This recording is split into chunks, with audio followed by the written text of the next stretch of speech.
ചൂടാകുമ്പോ അവരുടെ കയ്യിൽ തീ പിടിച്ചാൽ ഒന്നും പറ്റൂല. കാരണം അസ്സലാമു അലൈക്കും വറഹ്മത്തുള്ളാഹി.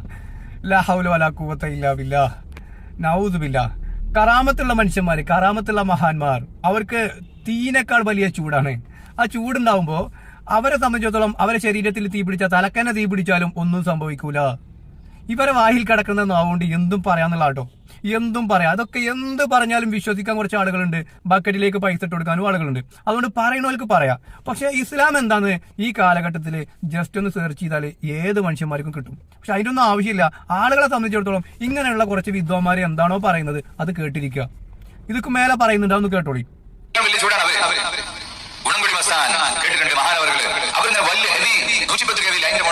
ഗുണംപിടി മസ്താൻ, ഒരിക്കൽ കൂടി ആ വീഡിയോ നമുക്ക് കാണാം. ഗുണംപിടി മസ്താൻ, എന്ത് ഉടമ്പടി മസ്താനായാലും പാടില്ല, ഗുണംപടി മസ്താനായാലും പാടില്ല. നമ്മളെ സംബന്ധിച്ചിടത്തോളം ഒക്കെ ഒരേ പോലെയാണ്. ഇവർക്ക് എന്ന് പറഞ്ഞാല് ഇവർക്ക് ഭ്രാന്തുള്ള മനുഷ്യന്മാർ മുഴുവൻ എന്താണ്, ഔലിയാക്കളാണ്. അവരെ സംബന്ധിച്ചിടത്തോളം ഇനി ഒരു മസ്താനായിട്ട് കയറൂല. എന്നിട്ട് മസ്താന്റെ പ്രത്യേകത എന്താണെന്ന് അറിയോ? മസ്താനെ കേട്ടോളി അവര് തീരെക്കാളും വലിയ ചൂടാകുമ്പോ അവരുടെ കയ്യിൽ തീ പിടിച്ചാൽ ഒന്നും പറ്റൂല. കാരണം തീരെക്കാളും വലിയ ചൂടാണ് അവര്. ഗുണംപിടി മസ്താൻ കേട്ടിട്ടുണ്ട് മഹാനവറുകള്. അവരിങ്ങനെ വലിയ ഹെവി 110 കെവി ലൈനിന്റെ മുകളിൽ കയറിയിട്ട് ആടുമായിരുന്നു. അതെ, 110 കെവി ലൈനിന്റെ മുകളിൽ നിന്നിട്ട് ഇങ്ങനെ ആടുമായിരുന്നു, മറ്റേ കൊരങ്ങാടുന്ന പോലെ. എന്തവർക്കൊക്കെ പറയാം. എന്നിട്ട് എന്ത് ചെയ്യും, കവുങ്ങുമ്പോ കയറുന്ന ആളുകളുണ്ടല്ലോ, ഒരു കവുങ്ങുമ്പോ മറ്റേ കവുങ്ങുമ്പോ. അപ്പൊ ഇയാള് 110 എന്ത് ചെയ്യും, അതിന്റെ താഴത്തേക്ക് ഒരു ചാട്ടം, എന്നിട്ട് പിന്നെ മേലൊക്കെ ഒരു ചാട്ടം, ഈ വള്ളി വന്ന് അപ്പുറത്തേക്ക് ഒരു ചാട്ടം. അത് ഇങ്ങനെ ചാടി കളിക്കണം, ഞാനും കണ്ടിരുന്നു കേട്ടോ. പിന്നെ അത് വിമർശിക്കാതെ മാർഗല്ലേ, ഞാൻ മുജാഹിദായി പോയില്ലേ. ഇത് കണ്ണോണ്ട് കണ്ട ആളാണ് ഞാൻ. എന്നിട്ട് ഞാനും വിമർശിക്കന്നെ. വല്ലാത്ത ജാതി മനുഷ്യന്മാരുണ്ട് നിങ്ങള്. ഒരു മനുഷ്യനെ 110 കെവി പിടിച്ചിട്ട് തൂങ്ങുക, എന്നിട്ട് അപ്പുറത്തേക്ക് ചാടുക, ഇപ്പുറത്തേക്ക് ചാടുക. ഇത് പറയുമ്പോ ഈ പറയുന്ന ആളുകൾ തലീക്കെട്ട് കെട്ടിന് മുമ്പ് വർഷങ്ങളിരുന്ന് പഠിച്ചിട്ടുണ്ടല്ലോ എന്നുള്ളതാണ്. ഈ തലീക്കെട്ട് കെട്ടിന് മുമ്പ് വർഷങ്ങളിരുന്ന് പഠിച്ചിട്ട്, ആയത്തും ഹദീസും പഠിച്ചിട്ട്, ഇതൊക്കെ പഠിച്ചോ. അതിന്റെ അർത്ഥം എന്താണ്?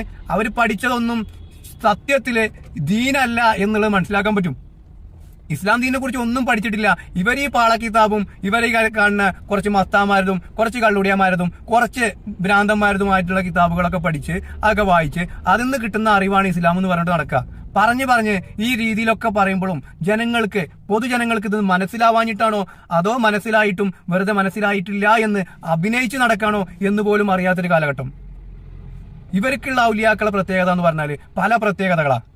മനുഷ്യനോട് പറയാൻ പറ്റാത്ത പ്രത്യേകതകൾ വരെ ഉള്ള ഔലിയാക്കളാണ് ഇവരെ ഔലിയാക്കളെന്ന്.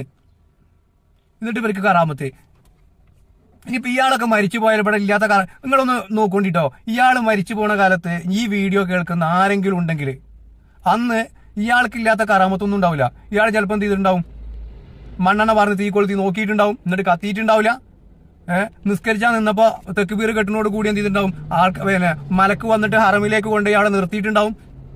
ജീവിതകാലത്ത് ഇതൊന്നും കാണൂല. മരിച്ച് മണ്ണിക്കണ വെക്കുമ്പോ ഇവരെ വായിൽ കിടക്കുന്നത് എന്താണോ അതൊക്കെ വിളിച്ച് പറയാം. എന്നിട്ട് ഇതൊക്കെ ഇസ്ലാമാണെന്ന് പറയാം. ഒരു നാണമില്ലാതെ പറയാ, എന്നിട്ട് അതുക്കും മേലെ നാണമില്ലാതെ അത് കേട്ടിരിക്കുക എന്നുള്ളതിനാണ് ഏറ്റവും വലിയ തെറ്റ്. എന്തായാലും ഇങ്ങനെയുള്ള വിശ്വാസങ്ങളിലൊക്കെ അള്ളാഹു തആല ഇങ്ങനെയുള്ള വിശ്വാസങ്ങളിൽ നിന്നും, ഇങ്ങനെയുള്ള തെറ്റായ ധാരണകളിൽ നിന്നും, ഇങ്ങനെയുള്ള അനിസ്ലാമികമായ വിശ്വാസങ്ങളിൽ നിന്നും കാത്തു രക്ഷിക്കൽ അതൊരു മാർഗമില്ല.